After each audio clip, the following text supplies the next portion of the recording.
Annyeong Buzz! What's up everyone? Welcome back to the channel, where we don't just talk about K-pop news, we talk about why it matters, how it feels, and what it says about the fandom and the industry right now. Today's news is one of those moments that might look quiet on the surface, but the impact is actually huge. 17's Dokyeom and Seungkwan just did something that honestly deserves more conversation than it's getting. So grab your headphones, because we're talking vocals, charts, ballads, and why this achievement hits different. So here's the headline. Dokyeom and Seungkwan's title song Blue from their first mini-album Soyagok ranked #1 on Spotify's daily viral song chart in Japan, Malaysia, and Indonesia. Let that sink in for a second. 3 different markets, 3 very different listening cultures, and 1 emotional ballad sitting at the top. And it doesn't stop there. They entered the top 10 of the same chart in multiple other countries. #3 in Hong Kong and Taiwan, #6 in Singapore, #9 in South Korea itself. And yes, this is all with a ballad. Not a high-energy dance track, not a performance-heavy viral challenge song, but a slow, emotional, vocal-driven ballad. When was the last time you saw a ballad move like this globally?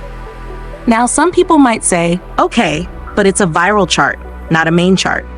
And that's exactly why this is important. Spotify's daily viral song chart doesn't just measure streams. It measures momentum. It tracks songs that people are actively searching for, sharing, replaying, and recommending to others. This means people didn't just passively listen to Blue. They felt something. They sent it to friends. They replayed it at night. They added it to playlists called something like Midnight Thoughts, or Songs That Hurt But Feel Good. And that tells me this song connected emotionally across language barriers. That's not something you can force with promotion alone. Let's talk about how unusual this is. Right now, K-pop is dominated by performance-focused releases. Strong beats, viral choreography, visual hooks designed for short-form content. Ballads usually don't compete in that space, especially internationally. But Dokyeom and Seungkwan didn't try to follow trends. They leaned into what they do best: vocals, emotion, storytelling. And honestly, that takes confidence. It takes confidence to say, we're not going to chase what's popular. We're going to trust the music. Do you think more idols should take this risk? Or do you think this only works because it's Dokyeom and Seungkwan? Here's my personal opinion. This success doesn't feel accidental. It feels earned. Dokyeom and Seungkwan have always been known as 17's vocal pillars. For years, fans have said, these two could release anything and it would sound good. But there's a difference between potential and proof. Blue feels like proof. It's not flashy. It doesn't try to impress you in the first 10 seconds. It slowly pulls you in. And once you're there, it doesn't let go. That kind of song grows over time. And that's exactly what viral charts reflect. This isn't about first-day hype. It's about emotional longevity. Now let's talk about the album itself. Soyagok is themed around ordinary love. Not dramatic, cinematic love. Not perfect love, just love as it is. Messy, quiet, sometimes disappointing, sometimes beautiful. There are 6 tracks on the album, and Blue sits right at the emotional center. It captures the complicated feelings when love goes wrong. Not explosive heartbreak, more like that quiet sadness you feel when you realize something isn't working anymore. That kind of theme is universal. Everyone understands it, regardless of age or culture. And I think that's one of the biggest reasons this album is resonating globally. Do you prefer albums with a clear emotional theme like this? Or do you like variety-packed albums more? Now let's look beyond Spotify, because the album's performance overall is seriously impressive. Soyagok entered the Billboard 200 at number 195. That might not sound huge to some people, but for a vocal unit ballad-focused mini-album, that's not normal. That's not easy. The Billboard 200 reflects overall album impact, not just one viral song. In Japan, the album ranked 3rd on Oricon's weekly album ranking and weekly combined album ranking. Japan is a tough market, especially for Korean releases that aren't heavily localized. This shows real demand. And then there's China. Soyagok ranked #1 on QQ Music's weekly digital bestseller album chart. That's massive. Chinese fans don't just buy albums casually.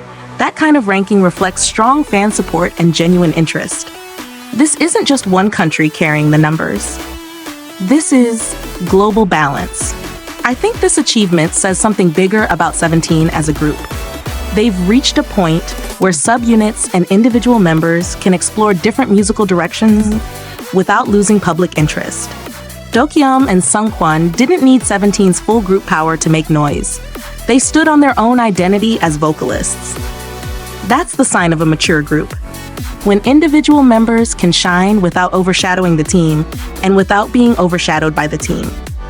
Do you think more 17 members should release unit or solo projects like this? Another interesting thing here is the balance between fandom support and general listeners. Yes, carrots are powerful, but viral charts don't move like this on fandom power alone. There are casual listeners discovering this song. People who maybe don't even follow 17 closely. People who just stumbled upon Blue and thought, wow, who is singing this? That's one of the hardest audiences to reach, and Dokyeom and Seungkwan did it with a ballad.